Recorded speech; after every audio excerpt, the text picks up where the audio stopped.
Everybody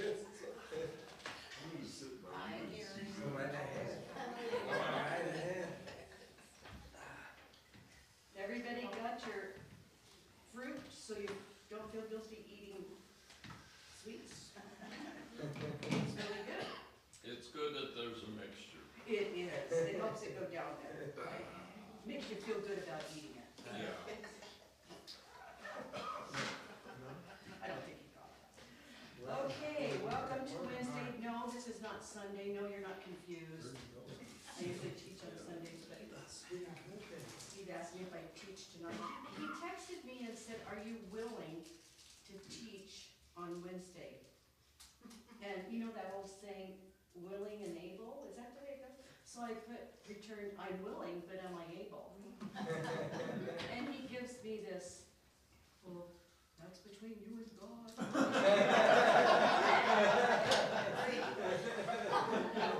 Okay. It was a joke.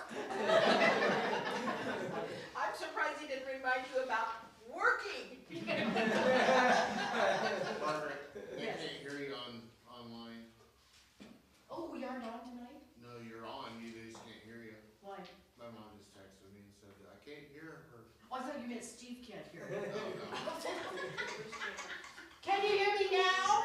I don't know what to do now. I'm sorry. Can you lip read? Should I continue though? Yeah. Okay, so, yeah, does anybody have anything that they're able to do and willing? Anything that's happened this week that you want to share, or a burden, or a testimony? What a wonderful week. Okay. Oh, Sure, Michelle. testimony. So Brittany and Nikki were traveling back from California. Oh, I mean, it was kind of like something bad happened before, and it kind of delayed their return. They didn't need to come home so late. They went on an Amtrak from Los Angeles to Santa Barbara for the day with my aunt, and then on the way home, unfortunately, the train hit a homeless person. Oh. And that oh, no. was devastating, like just sad, and for the workers it was sad. But that delayed them like 4 hours. They were stuck just there while the emergency personnel dealt with everything. So they didn't get back till 2 a.m. Oh, yeah. So therefore, like, there were plans of leaving really early in the morning, so they didn't leave LA till, so they get home at 5 a.m. on Sunday, and then the next day or whatever, or Sunday afternoon, Nikki texted me, she goes, "I have a flat," I'm like, "I have a flat tire." And she had driven home with a nail in her tire, and I said, "Thank the Lord that you didn't have a blowout Yeah. in the dark." Going 8 you know what miles I mean? an hour. Going, She's a girl that's single. well, both of I them, used to do I mean, I can't imagine like getting that phone call and, Yeah. yeah, I would panic and want to Oh, get yeah. in my car and drive to them or whatever. Anyway, so I just said, thank the Lord that nothing happened, and it happened, you know, you notice it here at home, but you've arrived safely. And she goes, "Oh, yeah." I mean, because that could have easily. Yeah. There's another. The Lord knows, doesn't he? Rod and I went away a week ago Monday, and on the way home, he can't hear, and I'm not. Heard that?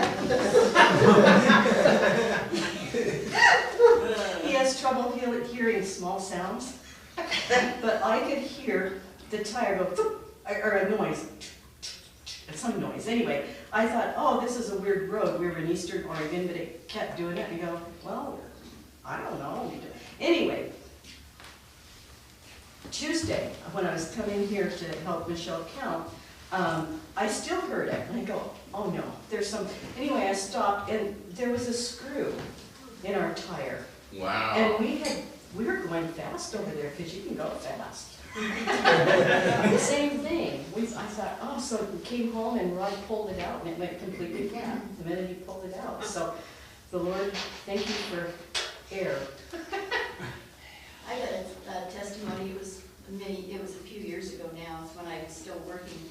I would come home along with, lived in Santa Clara, so I'd come home on Beltline from LCC. Anyway, and one day I was coming home, and this voice in my head said, into Costco and have them rotate your tires, and I just go, there's no way I'm going into Costco after work and having my tires rotated. The voice said, go into Costco and have them rotate your tires. And I thought, where is that coming from? Because I had no desire to stop. The third time, it was very demanding. And it said, go in and have your tires rotated. I go, aye, Captain, I'm going in there. I pulled into Costco, they were rotating my tires, and they go, I don't know how you even were driving. This thing had a nail that long in it. We were having some kind of construction done on our house, and they were leaving nails on the drive. They left nails and screws on the driveway, and it wasn't even a week later, the same thing happened. I was coming home from work. After this time? After that one, the second time it happened. And immediately I said, okay, because I knew that voice. It said, go into Costco and have them look at your tires. And so I said, uh-oh, I'm going into Costco. And sure enough, there was a screw in the tire, and they had to repair the tire. So Do two not- times in a row. Do not give us the name of the people working on your house. Usually they're more careful. Yeah. Yeah, I would think, anyway. Well, yes, praise God. I'm glad he watches over us, keeps his hand on us, and even though it takes 3 times to wake Samuel up and Eli up, it reminded me of Eli and Samuel. It is me, Lord, speak. Or it is me, speak, Lord. Had it backwards. Okay, so we're going to talk tonight. I've been talking about working, and Lorena mentioned to me, oh, Ecclesiastes has a lot to say about work, and I knew it did, and I thought, oh, I'm going to go over there and read a little bit of it. So we're going to look a little bit into Ecclesiastes. Let's start Ecclesiastes on 1:3. It's right after Proverbs, Psalms, Proverbs.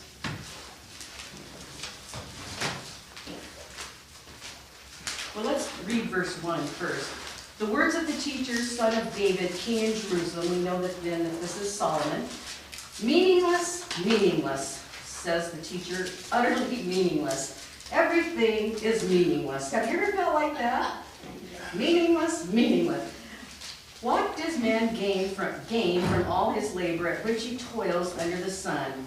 Generations come and generations go, but the earth remains forever. The sun rises and the sun sets, and it goes on saying that the ocean flows, like look at verse 9. What has been will be again. What has been done will be done again. There is nothing new under the sun. Is there anything of which one can say, hey, look, there's something new?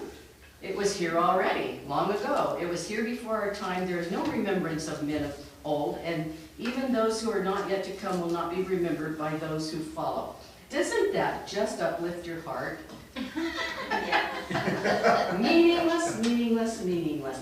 And so he says about work, what does man gain from all his labor in verse 3?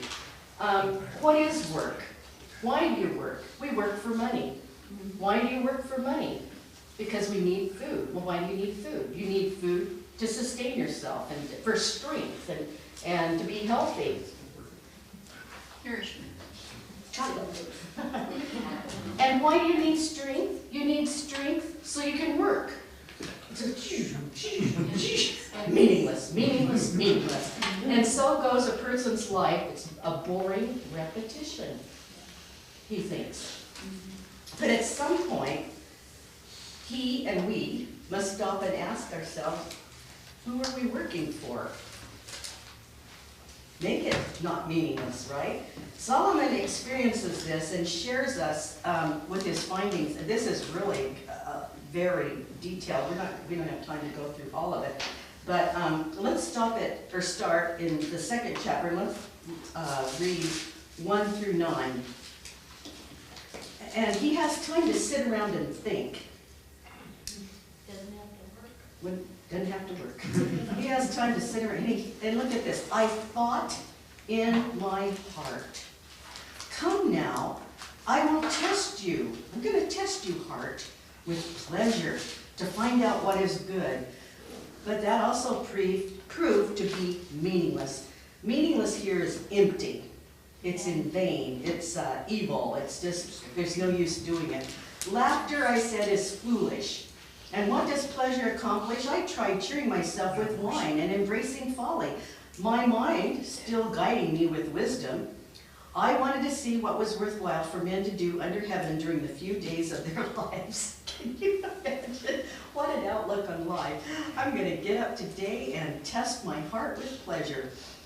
Verse 4, I undertook great projects. I built houses for myself and planted vineyards. I made gardens and parks and planted all kinds of fruit trees in them. I made reservoirs to water groves of flourishing trees. I bought male and female slaves and had other slaves who were born in my house. I also owned more herds and flocks than anyone in in Jerusalem before me. I amassed silver and gold for myself and the treasure of kings and provinces. I acquired men and women singers and a harem as well. He could have ended there, but look what he says, the delights of the heart of a man. Isn't that disgusting? I became greater by far than anyone in Jerusalem before me. In all this, my wisdom stayed with me. I think that's interesting that he says, in all this, my wisdom stayed with me. Wisdom here is his wit, his good sense. That's what Strong says about it. So even though he's experiencing all these things, he still feels like he has his wit about him. He hasn't lost his head, okay? But notice something. Did you notice something in there that he says, I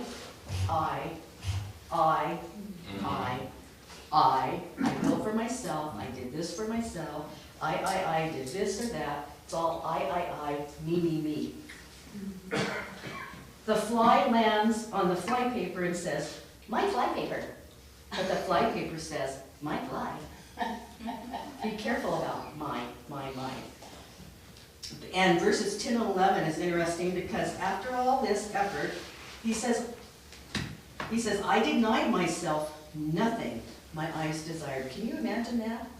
That almost becomes lustful, don't you think?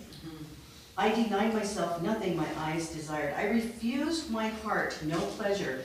My heart took delight in all my work, and this was the reward of all my labor. He's enjoying what he's doing because he's doing it for me, himself. And 11, yet when I surveyed all that my hands had done and what I had toiled to achieve, everything was meaningless, everything was empty, everything was useless. A chasing after the wind, nothing was gained under the sun. So why do it? That's his point. Doesn't that sound pretty depressing? That sounds like, wow, don't read this for uplifting. Don't do this. He tried it all. If he desired it, if he wanted something, he would get it. I was telling Rod today, I read that, are you guys familiar with I think his name's Randall Hearst, the Hearst Castle down on Highway 1 now. He was a newspaper man, I think, right? We had visited his mansion twice on trips down. Oh, yeah. Very rich man. But anyway, at one point, he liked to collect art. So at one point, he wanted this piece of art really bad. And so he got his aide, and he says, I want you to find this piece of art, showed him what it looked like, and said, I want you to go, even if you have to go all over the world, I want you to find this piece of art for me, and when you find it, buy it. So this guy went out, searched and searched and searched and searched the world over, finally came back home, and he told Mr. Hearst, I found your painting. Oh, you did? Did you buy it? And he said, no, I didn't have to. It's downstairs in your vault. Can you imagine? I got everything I desired, everything I wanted. Did you really want that? I didn't even know I had it, but I want it again. Wow. Is that wise? Is that wisdom?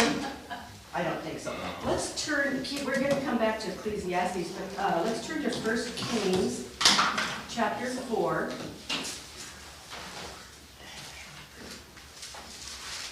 I'm sorry, what was that, Margaret? If you weren't talking, you would have known. You're right. I'm teasing. You're right.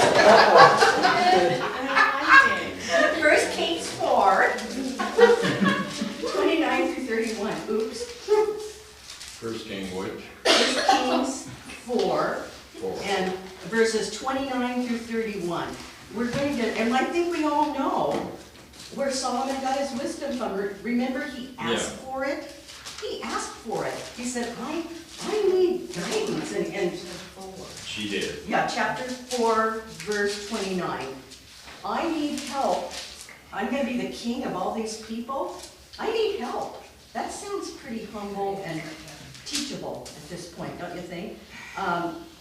1 Kings 4, 29 through 31. God gave Solomon wisdom and very great insight. It's nice to have wisdom, but it's really good to have insight along with that. And a breadth of understanding as measureless as the sand on the seashore.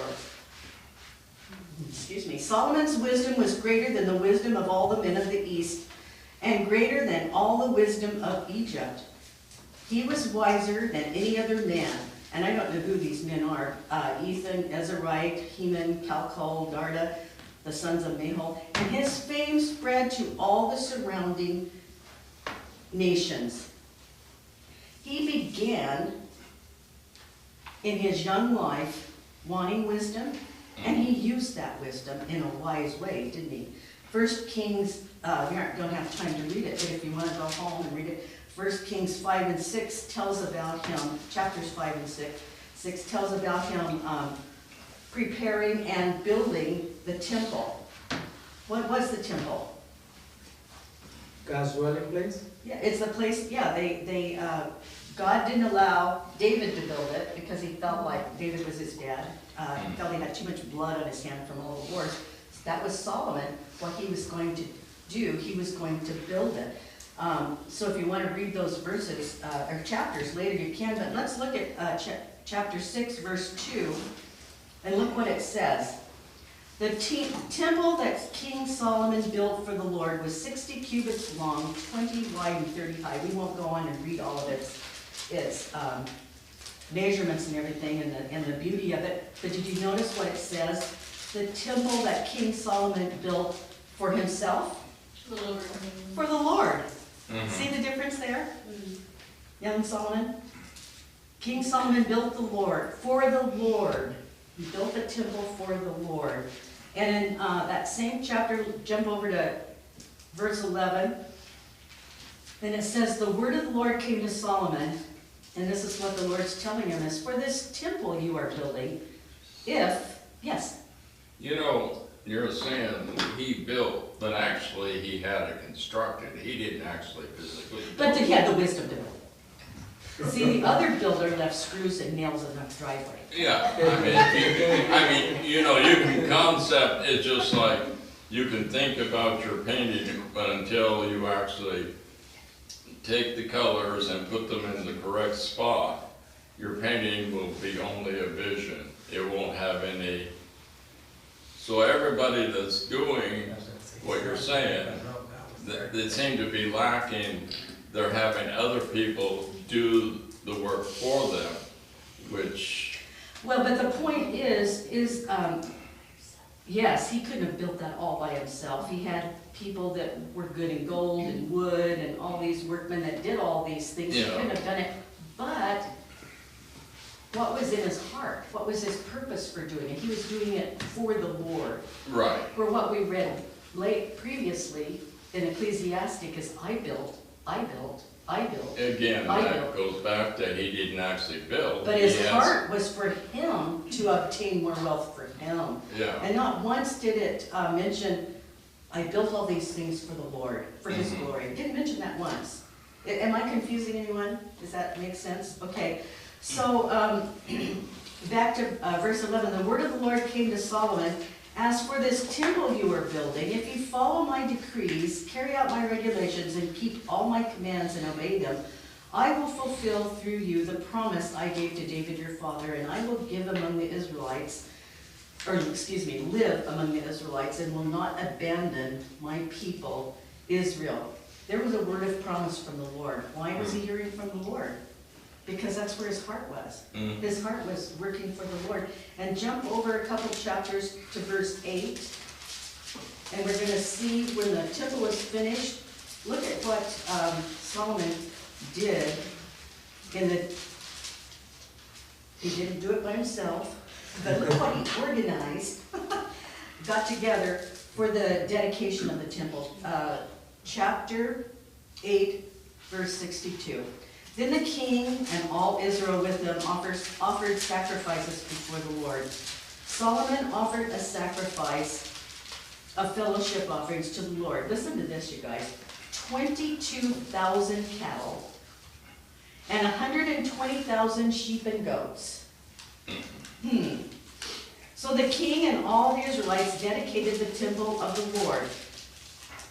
He was doing this for the Lord, wasn't he? Out of devotion to the Lord, he was doing all these things for the Lord. And 64, on that same day, the king consecrated the middle part of the courtyard in the front temple of the Lord, and there he offered burnt offerings, grain offerings, and the fat of the fellowship offerings, because the bronze altar before the Lord was too small to hold the burnt offerings for the grain offerings and the fat of the fellowship. So there was so many offerings that we gotta go out and do it out there, because we're just really wanting to give the glory to the Lord in 65. So Solomon observed the festival at that time, and all Israel with him. A vast assembly. Look at this. People from Lebo, Hamath, to the Wadi of Egypt. I have no idea what the Wadi of Egypt is. I didn't look it up. But anyway, people from as far away as Egypt came. They celebrated it before the Lord our God for 7 days and 7 days more. 14 days in all. Why didn't they just say, we celebrated it for 14 days, but they go, we celebrated for 7 days and 7 days more. That's 14 altogether. I thought that was kind of elementary, but oh well. On the following day, he sent the people away. They blessed the king and then went home, joyful and glad in the heart for all the good things the Lord had done for his servant David and his people Israel. Joyful and glad in heart for all the good things the Lord had done. All the good things that the Lord had done. Let's turn back to, I wanted to mention, not once in any of this did he mention, I sacrificed all these animals. Oh, but it was meaningless, meaningless, meaningless. It isn't there, is it? He didn't have that attitude. It wasn't an empty heart. It wasn't sorrowful. He was doing it for the Lord. His heart was in the right place.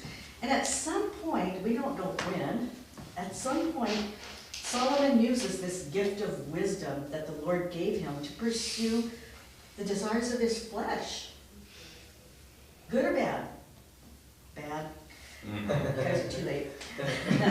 As we read in Ecclesiastes 2, his pursuits are for himself, not for the glory of God. They're all for himself. Michelle? It reminds me, I was reading earlier in Galatians, and it says, how foolish can you be after starting your new lives in the Spirit? Why are you now trying to become perfect by your own human effort? Whoa, and that's he good. started, Yeah. right? He started in the Spirit, or like, you know, in communion with God and wanting to do things to glorify God. But then, like you said, at some point, he's now trying to look for himself. Yeah, and I don't know if you get to the place where everything around you is so comfortable. All your surroundings, everything God has blessed you with. Let's just pursue more. And pretty soon your focus is off of him. Did you have your hand up? Yes. It's just proof that just because you're the smartest man and the wisest man, that you can't be stupid. The wisest man, he was what? You can't be stupid. I mean, it's proof that the Well- wisest man can't be stupid. Well, and he always said, and I always kept my wisdom about it. My wisdom was always there. He knew what he was doing. That's what it is. God's knowledge was still there, that he understood what he was doing. Yeah. But it also talks about that he married into Egyptian queens and everything, and so he started worshiping the same idols as That they did. they did, that And they so did, yeah. he started separating himself as well. Too wise to be. Yes, Gary?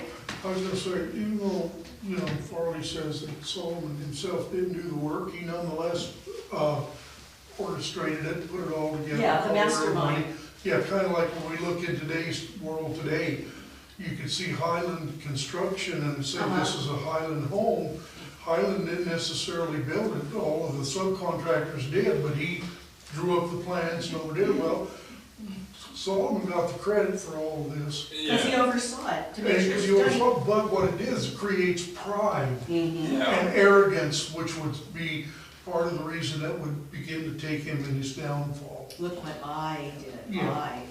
It took him twice as long to build his palace than they did his temple with God.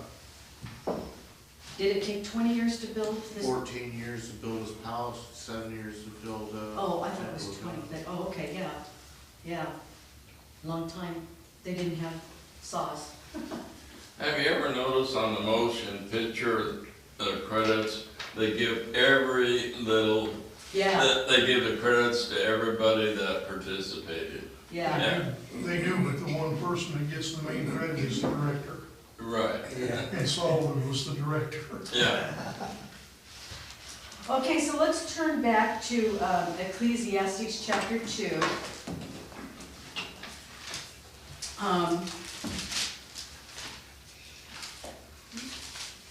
I want to just make a comment on chapter 2 verses, verse 8. There at the end it says that he had a harem as well, the delights of the heart of man. I became greater than anyone. Did you realize that, I'm sure you do, that he had 700 wives and 400 concubines? 700 wives, 400 concubines. And he gave every one of them, which, having 700 wives was foolish. Yes. But even more so, he gave every one of them a Visa credit card and an open account to Amazon. So do you know what he had to do? I built 700 she sheds.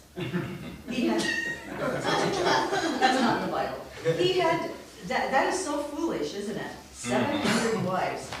Okay, let's return to chapter 2 and let's look at 17 and 19.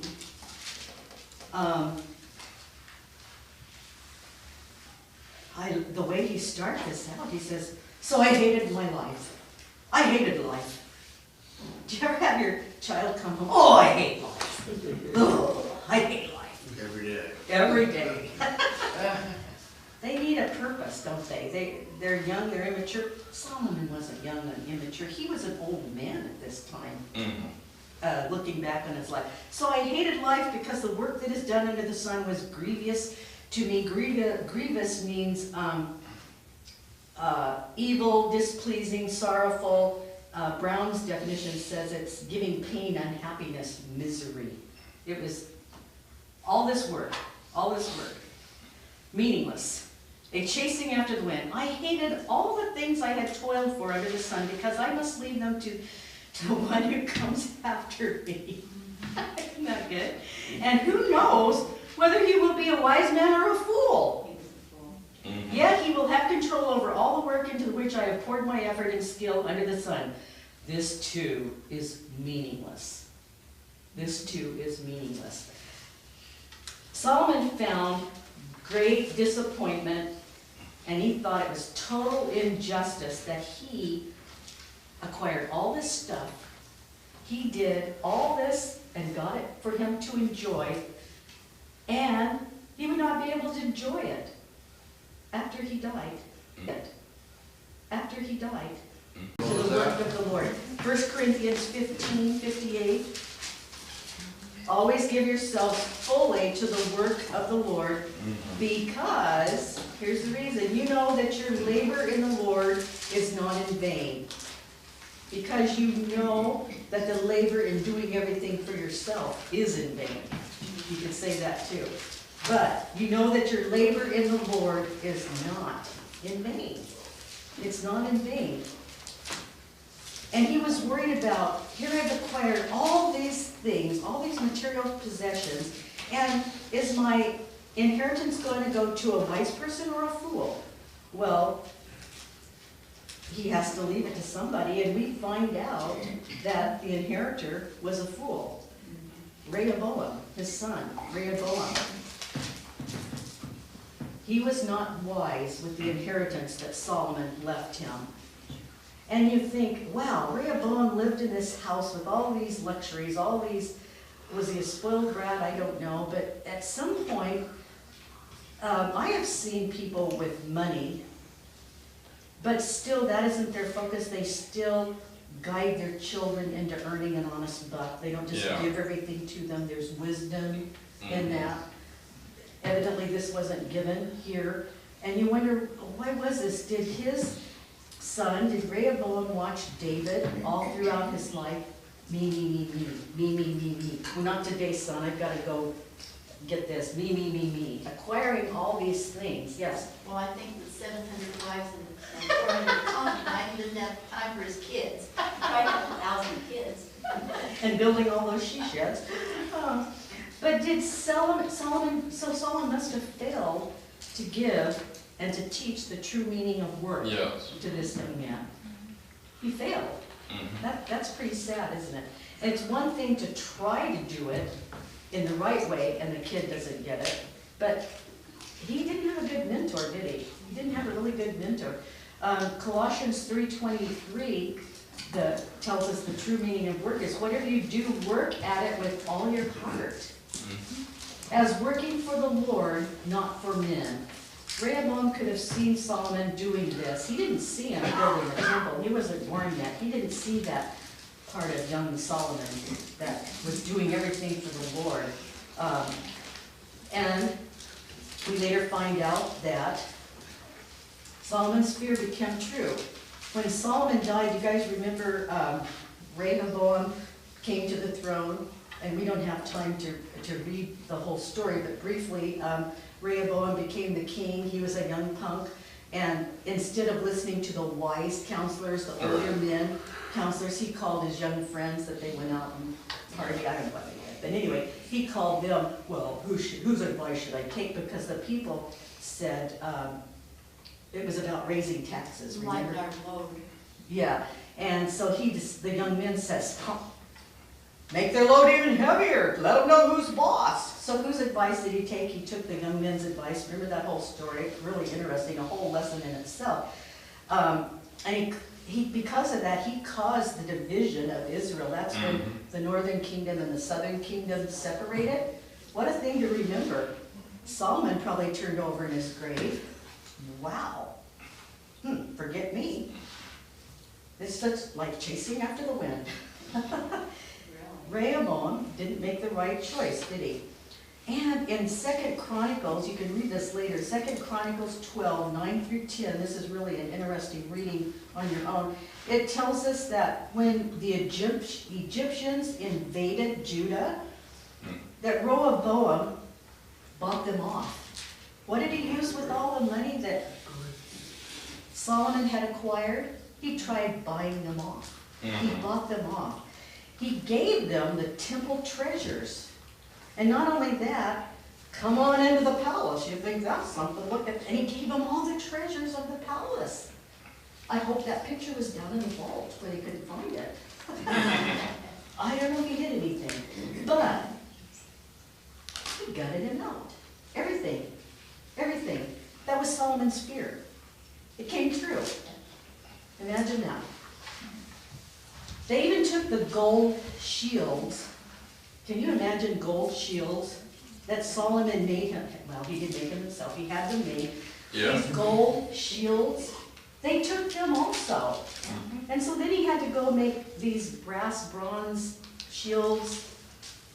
And he evidently didn't make enough for everybody, because it says that when he would go from one place to the other, they'd take the shield and follow with them, and then they'd take them back. It was quite interesting. It was not really like a great, wonderful kingdom with prosperity. But Solomon, as an old man in Ecclesiastic, is reflecting life. He's reflecting on life and on his own life. And most of his life was meaningless, empty, sorrowful, meaningless, because he had not relied on God. You're right, yeah. How easy could it be? He had not relied on God. Through his thoughts of wisdom and his reminiscing of all that he had done in recording this here, as an old man, he did find out, though, that God is in charge. He did give God credit in chapter 2, verses 24 and 26. It says, a man... Chapter 2 of what? Ecclesiastes. I'm sorry, I'm jumping around a lot. Ecclesiastes 2, 24, 26, he does give credit to God, lets us know that God is in charge. A man can do nothing better than to eat and drink and find satisfaction in his work. This too, I see, is from the hand of God. For without him, who can eat or find enjoyment? To the man who pleases him, God gives wisdom, knowledge, and happiness. But to the sinner, he gives the task of gathering and storing up wealth to hand it over to the one who pleases God. This too is meaningless and chasing after the wind. So he definitely sees that there's a right and a wrong. If you please God, you're rewarded. You're taken care of. But the sinner, you can store up all this wealth, and God can give it to whoever he pleases. But he's saying, so a man can do, in verse 24, a man can do nothing better than to eat and drink and just find satisfaction in your work. And Paul mentions this in, where I gotta catch up with myself. Paul agrees with this in 1 Corinthians 15:32. Paul has been teaching about and trying to tell the people, yes, there is resurrection from the dead. Right. Yes, there is life after death. Yes, yes, yes, there is a hope. And he says in verse 32, if the dead are not raised, if we die and we aren't raised, then let us just eat, drink, and be merry. Have you heard that? Let us just eat and drink, for tomorrow we die. What a life. And he's not saying that's what you should do. He's saying that that's all there is to it. Just eat and drink. But God didn't give us that kind of a life, did he? He didn't give us that kind of life. And it also reminded me, let's turn to Luke chapter 12, of the rich, you remember the rich fool? Luke chapter 12, verses 16 through 21.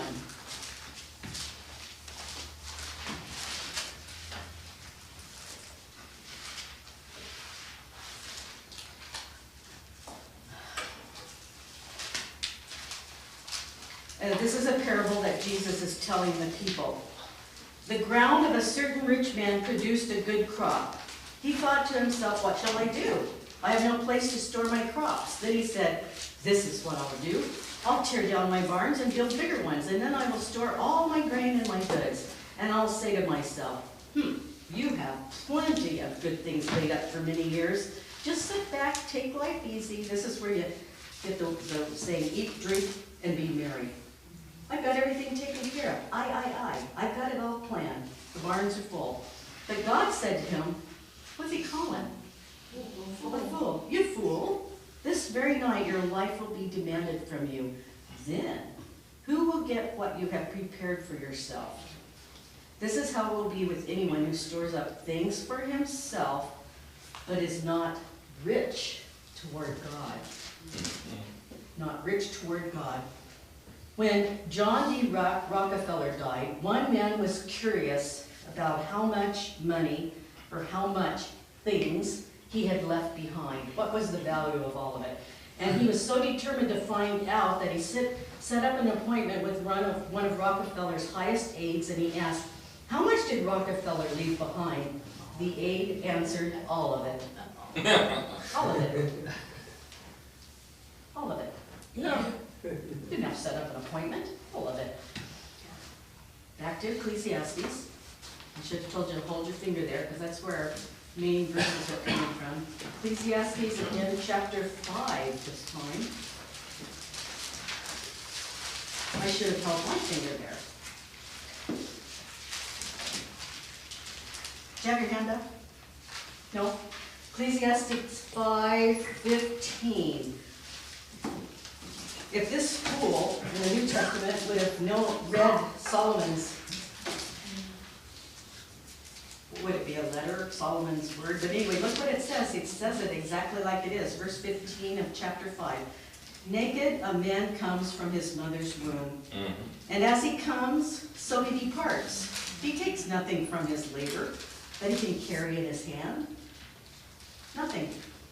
This too, he thinks this too is a grievous evil, sorrowful, empty. And as a man comes, so he departs. And what does he gain since he toils for the wind? All his days he eats in darkness with great frustration, affliction, and anger. Encouragement. Isn't that encouraging? All his days he just sits there and eats in darkness, and he's frustrated and has affliction come at him all the time, and he gets angry about it. I thought that was kind of different. 5, 10, and 12, did we just read that?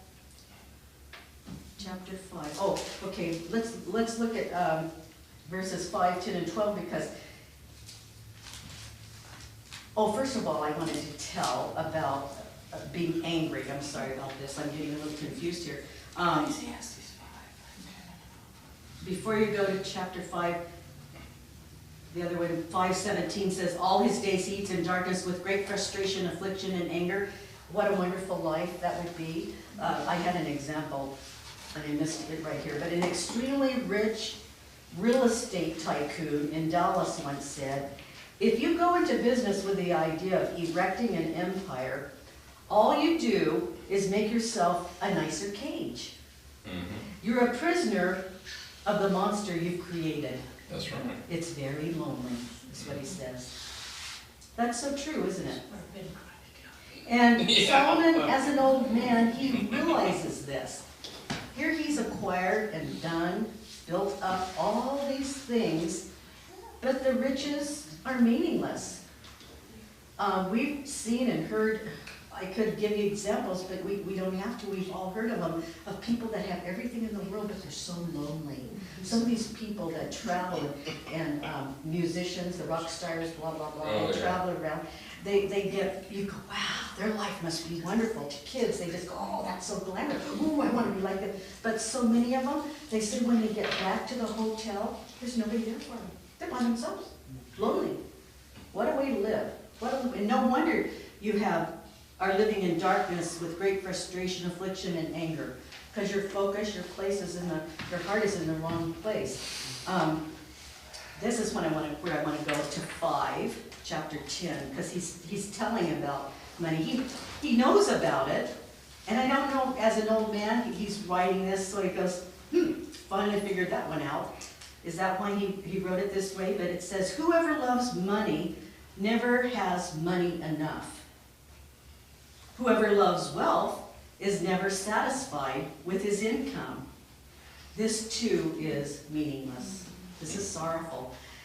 As goods increase, so do those who consume them, and what benefit are they to the owner except to feast his eyes on them? The sleep of a laborer is sweet. Somebody that's working, you're dead tired. Your sleep is sweet, whether he eats little or much, but the abundance of a rich man permits him no sleep. You're probably worrying about, is my stuff going to get stolen? Do I have enough insurance? Did I turn on all the alarms to protect all this stuff? No sleep, I got to get up. The whole scenario, it's just chaotic.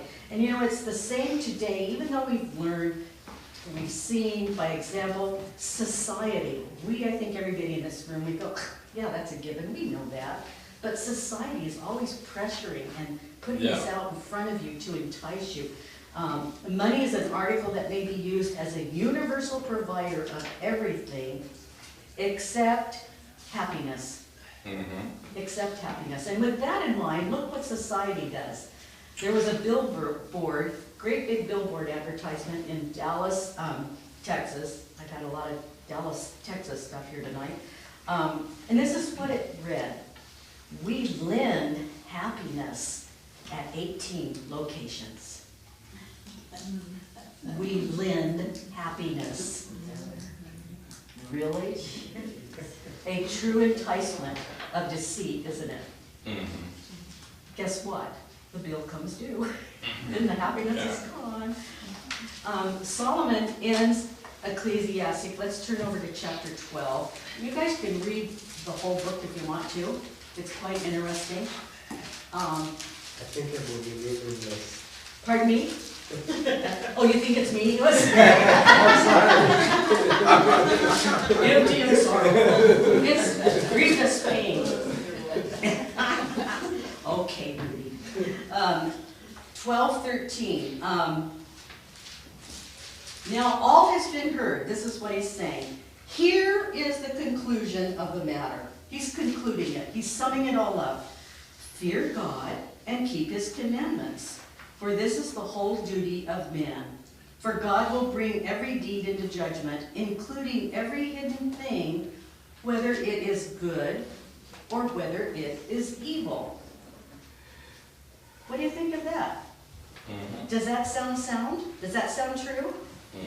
Yeah, it makes sense. But did Solomon conclude with a heart for God? Did ever once in here, did he mention put God first? And not that he didn't. I'm not trying to decipher that, but it makes you wonder, doesn't it? I asked Rod today, I said, do you think Solomon went to heaven? Well, I think he went to Abraham's bosom. Well, what I meant was, do you think he made it? We aren't to say. We don't know. His father sinned and asked for forgiveness. Solomon, I don't know. But was this the same Solomon as an old man that was writing this, as the young Solomon who worked building the temple for the Lord? Was this the same Solomon?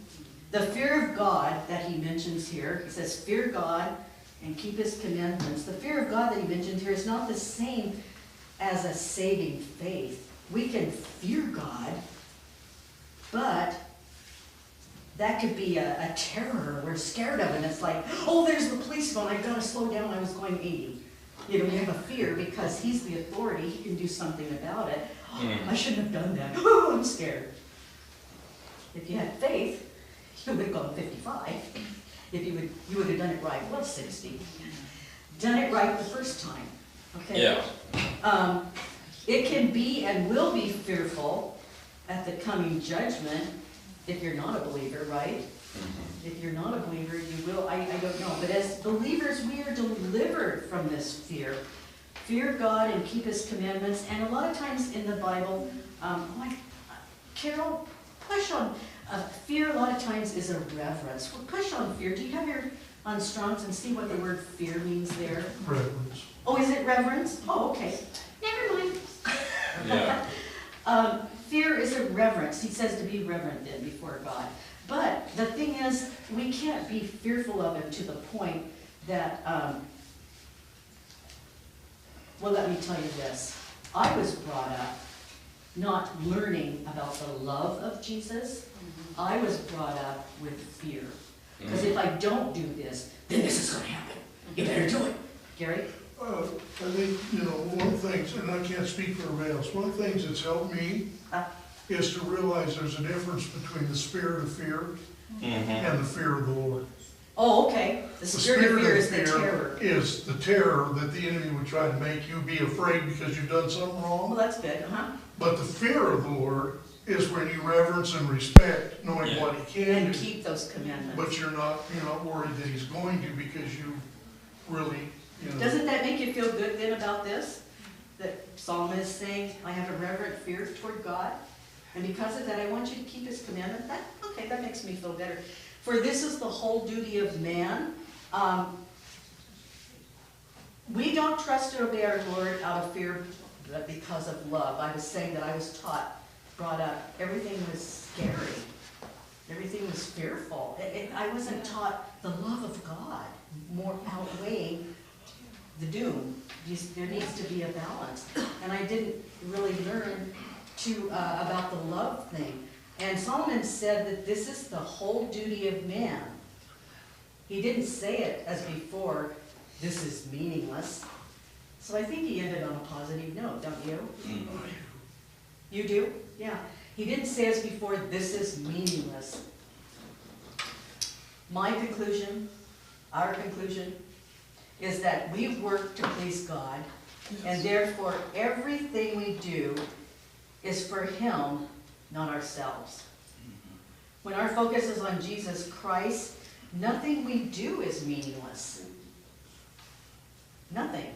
Following His commands is a testimony to the world. Did you know that? Following His commands. Oh, we were driving through a McDonald's and to get 2 soft freeze because we're little kids. And they were $1.79 each, so in my head, I did the math, I said, oh, because they didn't tell us, I said, you owe 3, no, I can't do it, what was it, 3.16, 3, whatever. Anyway, so we get to the window, and the lady says, that's $2 and something. I don't remember what it was, and Maud gives her the $3 instead of the 4. In sisters. You can't hear. Oh, that's right.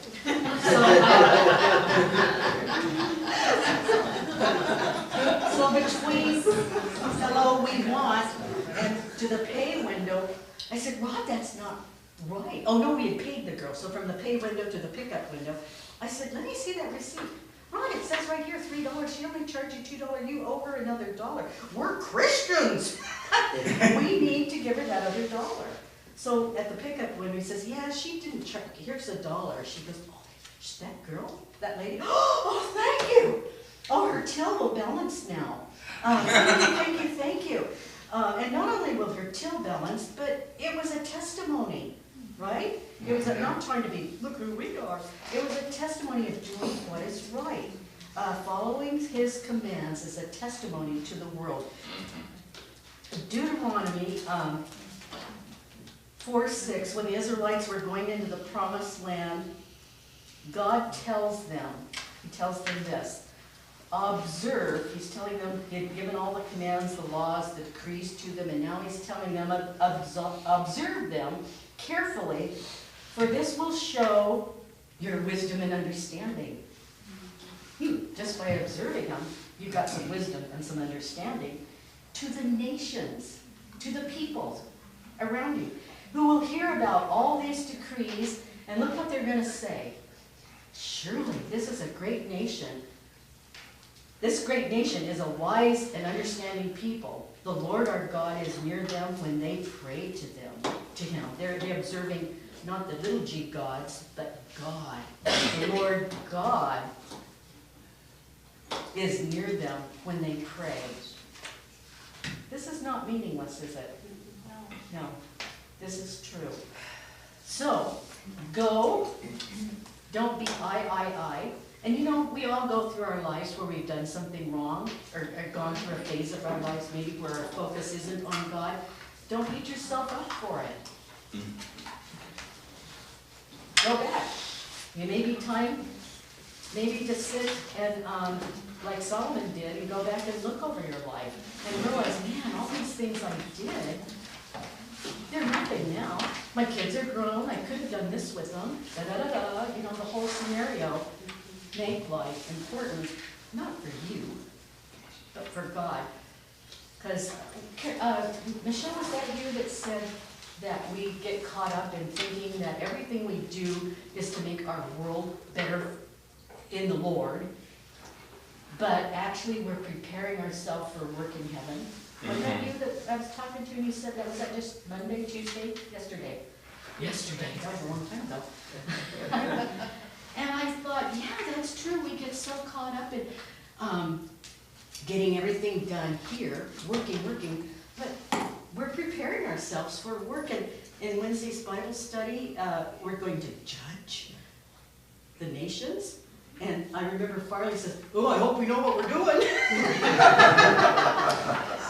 You don't remember that? I don't remember a lot of things. It was not a lie, he did say. But I hope I can do that. Well, we're working to do that. So don't look at life, don't look at things doing for the Lord. I was the only one that showed up to do anything. No. Meaningless? No. It has meaning for the Lord, right? It has meaning for, even if no one's looking, do it for the Lord. Yes. Not for men. Do it for the Lord. Okay. You may go, you're 5 minutes early, go grab your kids and go to McDonald's and get us soft drinks. If you don't have kids, take them. Because you told us.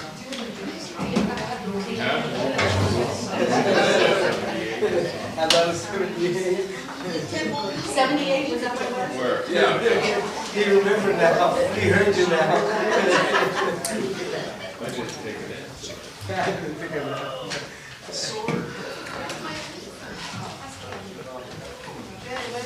Hi, Tony.